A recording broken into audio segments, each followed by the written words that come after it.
Today I have killed my sisters and myself with my own hands. On the morning of January 1st, 2025, a man walked into the Lucknow police station and confessed that he had killed 5 members of his own family and now wanted to surrender. The police knew he wasn't joking. His clothes were stained with blood. He casually admitted to killing his family and didn't even try to defend his actions. But who is this man? Let's learn all about today's case revolving around Mohammad Arshad.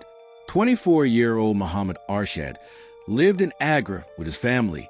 His family included his father Mohammad Arshad, also known as Bad, his mother Asma, his elder sister Alsia, and his younger sisters Ramin, Aksa, and the youngest Aliyah.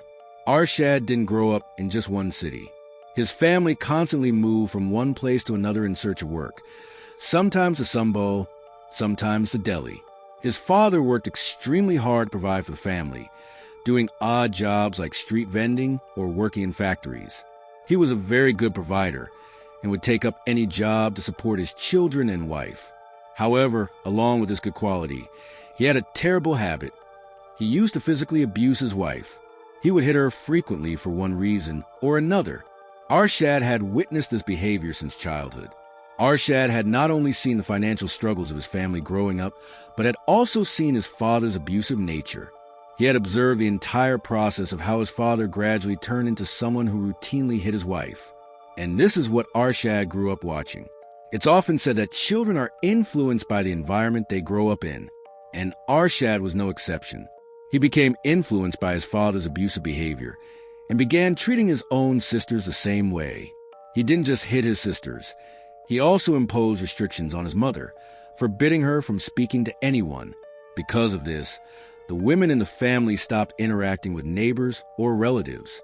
Arshad was following in his father's footsteps in the beginning, and this made him increasingly stubborn and controlling. He wanted everyone in the house to follow only his orders. If anyone didn't, he would fly into a rage. His madness was brushed off by the family as immaturity, a grave mistake. When Arshad grew older, his family bought a small plot of land in Agra and built their own house. Near this house, his father also opened a shop to sustain the family. As I said earlier, his father was a good provider, but the problem wasn't limited to Arshad's household. Even neighbors had grown tired of the constant fights and rude behavior from Arshad and his father. They would often argue and even throw stones from their terrace at people they had grudges against. The neighbors became so troubled that they not only stopped talking to Arshad, but even avoided walking past his house. Still, despite Arshad's behavior with others, his family never left his side.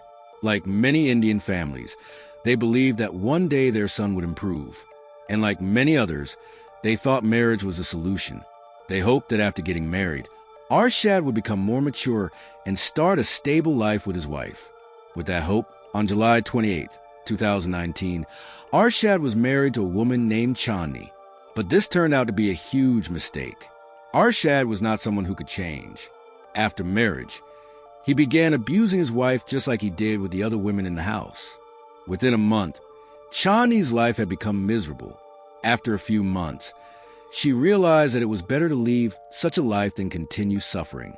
So just 2 months after the wedding, Chandni divorced Arshad. His family was upset that their daughter-in-law had left, but more than that, Arshad's behavior worsened. The breaking point came when Arshad raised his hand against his own father.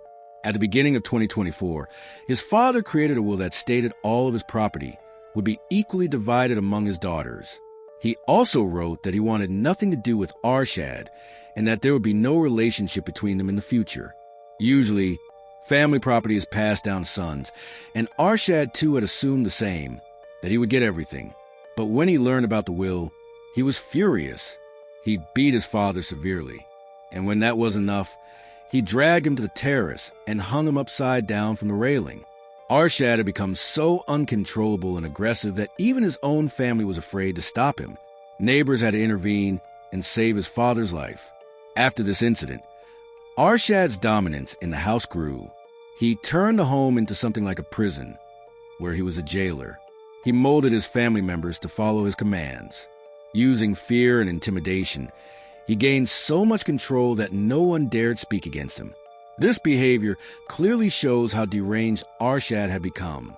On the morning of December 18th, 2024, like many other days, Arshad and his father had a fight with a neighbor. For locals, this was nothing new. But the strange part was that night, the entire family disappeared. They left in such a hurry that they even forgot to pick up their slippers and clothes lying outside the house. Where was the family going, leaving their own home behind in such a rush? And how did an entire family vanish overnight? That night, they traveled from Agra to Ajmer, and the next day, they went to Jaipur. After spending a few days in Jaipur, they arrived in Lucknow on December 30th and booked a room at Hotel Serenjit. For 2 days, they visited tourist spots, clicked photos, and enjoyed themselves. The whole family was enjoying themselves in this new city, and the brief freedom they were experiencing made them all very happy. Even Arshad wasn't particularly angry during this time. But what they didn't know was that behind this vacation plan, a dark and dangerous intention was hiding. On the evening of December 31st in Lucknow, as everyone around the city was celebrating New Year's Eve with friends and family, Arshad and his father decided to celebrate with their family as well. They went out and bought food and alcohol for themselves and the rest of the family. Then both of them forcefully encouraged Arshad's mother and sisters to drink alcohol. At first, his mother and sisters refused, but after repeated insistence, they reluctantly agreed and had a little. After dinner, the entire family went to sleep in the same room, lying on a large bed. Around 2 a.m., Arshad and his father executed their plan. They began by silencing Asma Ji, Arshad's mother, by stuffing one end of her dupatta scarf into her mouth and then used the other end to strangle her. Asma Ji's vision started to darken. She was fighting to survive, trying to resist, but Arshad and his father used such force that within minutes, she was dead. Now, you might wonder, if everyone was sleeping together, how did her daughters not realize that their mother, lying right beside them, was being murdered? Did they not feel any movement? That's because no sound came from Asma Ji's mouth, and allegedly, her body was firmly held down by both Arshad and his father. Because she couldn't make a noise, her daughters had no idea what had just happened to their mother. But even after murdering his own mother, Arshad's brutality did not stop. Along with his father, he began killing his sisters one by one, using a surgical blade that he had researched and purchased online specifically for this act. They slit the veins in the arms of Alsia, Ramin, and Aksa. All three were crying in pain, but to keep their screams from being heard, cloth was stuffed into their mouths as well. Because they were intoxicated, they couldn't fight back or save themselves. Instead of feeling any compassion seeing their condition, Arshad and his father kept killing them. Eventually, due to severe blood loss, the three girls also died. Lastly, the youngest sister, Aliyah, who was only 9 years old at the time, was killed by smothering. Her throat, nose, and mouth were all held shut until she suffocated. And just like that, on New Year's Eve, Arshad and his father wiped out their entire family in just a few hours. In the midst of this, Arshad also recorded a 7-minute video in which he claimed that his neighbors were to blame for these murders, that he was mentally tormented by them, which led him to kill his mother and sisters. In the video, his father is clearly seen killing Aliyah, and toward the end, Arshad says, "I might not even be alive by morning." But the most bizarre part of this case is that nobody in the hotel had any idea that 5 people were being brutally murdered in one of the rooms. After committing the murders, Arshad uploaded that video to social media. Around 4:30 a.m., he and his father left the hotel, planning to commit suicide. Arshad dropped his father off at the railway station and then went straight to the police station to surrender. Initially, the police didn't believe him, but when he showed them the bloodstains on his clothes, they realized he was telling the truth. The police accompanied him back to the hotel, where they found 5 bodies laid out on the bed, all covered with a blanket. There were alcohol bottles in the room, confirming that the family had been celebrating without knowing Arshad's hidden motive. The police collected 3 mobile phones, a surgical blade, and several dupattas as evidence. So, Arshad had planned the crime, committed it, and then surrendered himself. But his behavior in police custody was extremely strange. After arriving at jail, he first ate food, then slept for a few hours. And when he woke up, the first thing he asked was, "How many views did my video get?" He was in such a dire situation, yet he was asking the police about likes and views on his video, something that disturbed even the officers. He had just wiped out his entire family, and yet he showed no remorse. During interrogation, he continued to mislead the police, making up false stories. Sometimes he cursed his own family, and sometimes he blamed everything on the neighbors. In both his statement and video, Arshad made several disturbing claims about his neighbors and religion. In the video, he said things like, "These people in the community are responsible.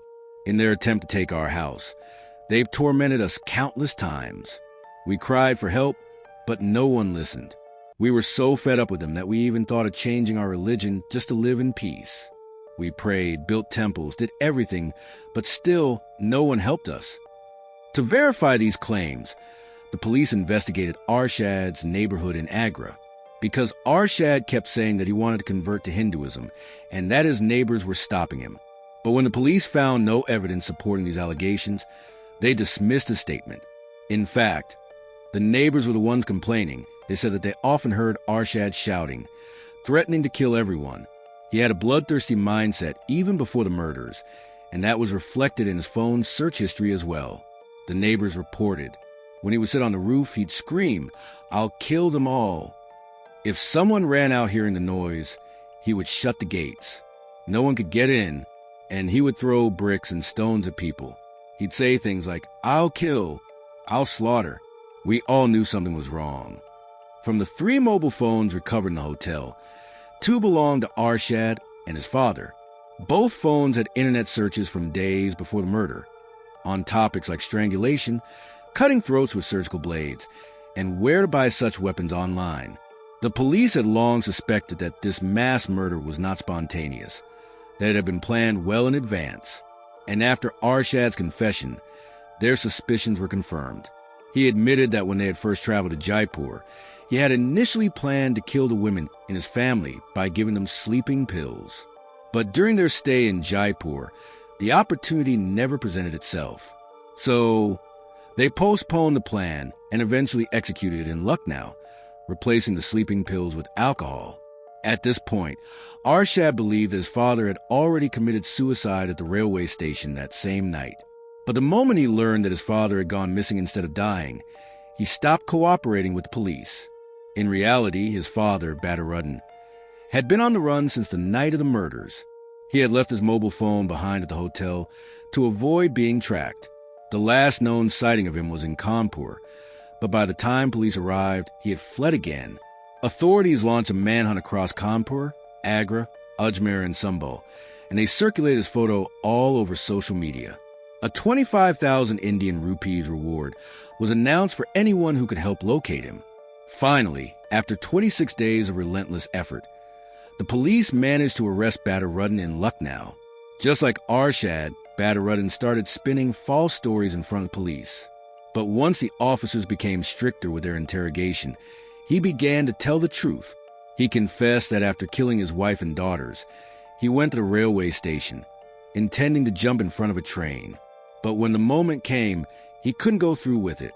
To hide from the public and the police, he wore a monkey cap all day, roaming around under the scorching sun of Lucknow.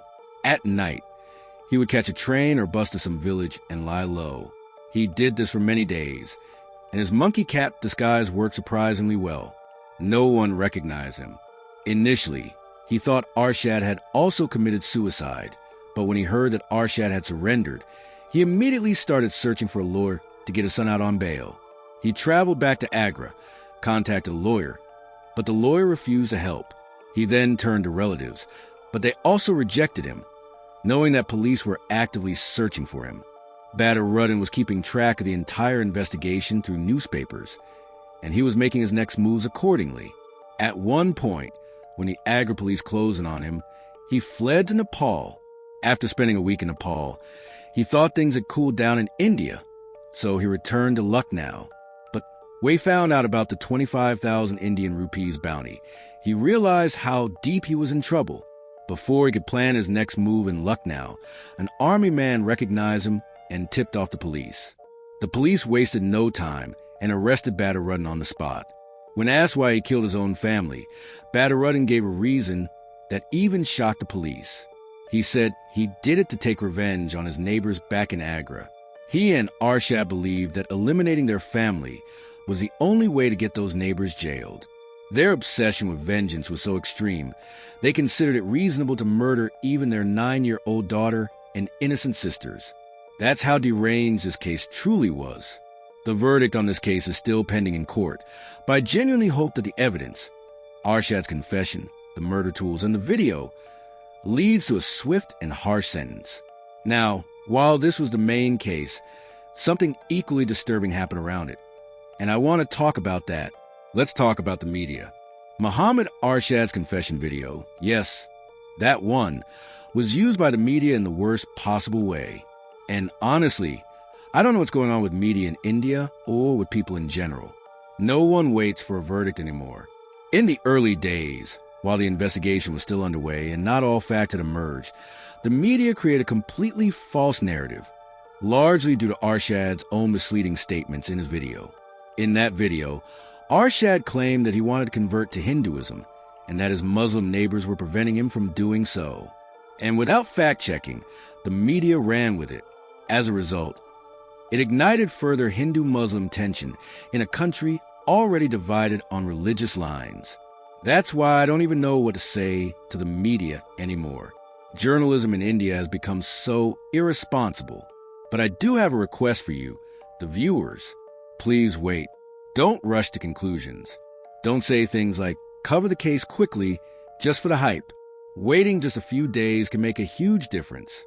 In those few days, key evidence emerges and the real story comes to light.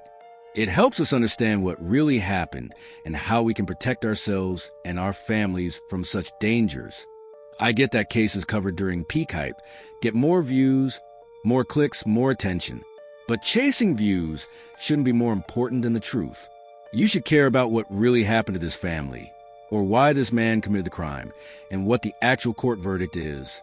Only then can we learn lessons, how to stay safe, how to keep our loved ones safe, and how to spot signs of mental instability and violence before it's too late.